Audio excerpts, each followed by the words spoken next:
Well, I've got to tell you that when I presented the vision, we showed the plans to the church, I got all excited about it, as I like to do.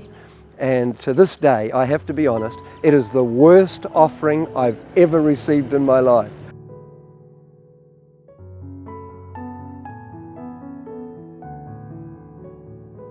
I couldn't understand why everybody just hadn't leapt into the vision. But sometimes there's a process, isn't there? And the Lord spoke to me so amazingly. He just spoke to me one day and said, Bruce, there are issues about that land. It's contested land. If you don't pray, you'll never even build a shed on that property.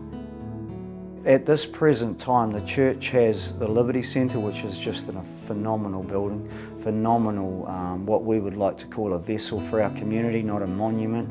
We have Bethel House, which is a men's ministry home, and we have the property next door to Bethel House. The church at some stage made a decision to make an investment with Liberty Trust, and probably at that time not even knowing what the funds would be used for, but at least the funds were available when this kind of ministry wanted to be set up. We prayed about it so much. I think we had prayer and fasting, we had nights of prayer. We had, I think, 2 weeks from the day we heard about it till the day of the auction.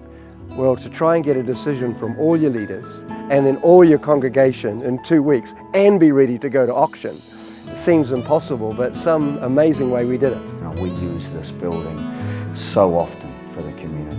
School groups, community groups, and because we don't have the burden of the dead, we get the opportunity at times just to bless them. What it has done is given the church a freedom to do ministries such as Bethel House, the kids' church which runs a bus, the women's work, the youth work. All those ministries have now the financial freedom to be able to build the kingdom of God faster, really, and greater. We've just experienced, both personally for ourselves, and I've seen it through the church, just incredible blessing flow as you don't have that burden of debt, which brings bondage. We know that God doesn't want us to say, hey, we've arrived.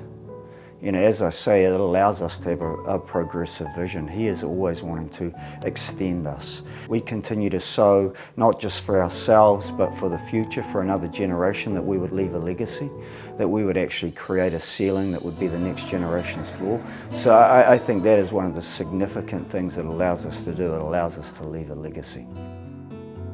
At the end of the day, the church focus now is to be a servant to the community. We have got a fantastic relationship with the community now. They know who we are, they know what we have here, and there is a freedom now of us to talk church with people in the community, as well as them using the resources that we have here.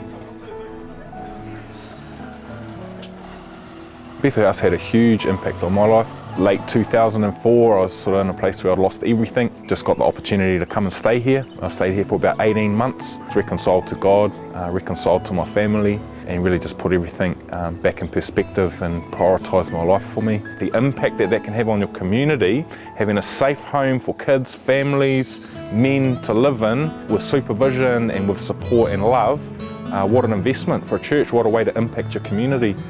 The way God loves this church is the way He loves every church. What He wants to do here is what He wants to do everywhere. And that is not only help us to have property, but to have it debt-free.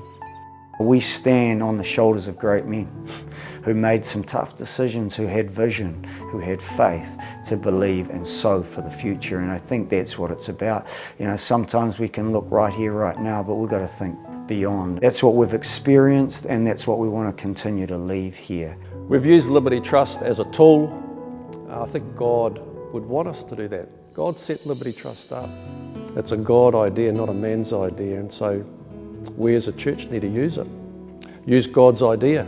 First you invest, and then when the opportunities come up or you feel like God's prompting you to start a ministry, you've got the available funding there. As a church, we're going to continue to take out memberships in Liberty Trust, and hopefully take one out annually. So every year we will have an interest-free mortgage and then have to decide what are we going to do with it, where we're going to put it, who we're going to give it to. I think that's pretty awesome to be able to have that facility to be able to do that. My vision has always been with Liberty Life that it'll never stop building. there's always something else that we want to build. There's always something else great that we want to do. It's just having the freedom to do it and getting free from your auditorium costs, getting free from your administration part of what you need as quickly as you can, then gives you a chance to dream the other dreams. I think God needs a pat on the back for the way that He had set up this whole Liberty Trust. And it's not us. We need to be very humble about this, is that not to amass wealth and property, and we're here to serve people. You know, we're not a massive church, but we've seen the favour of God as we've followed His ways. And that extends way beyond our congregation, way beyond our ministries into the community. And you know, I think it's allowed us to do this excellently, and excellence honours God and inspires people. If you would like more information on Liberty Trust and how it can help your church, then please give us a call on 0508 Liberty. Send us an email or visit our website.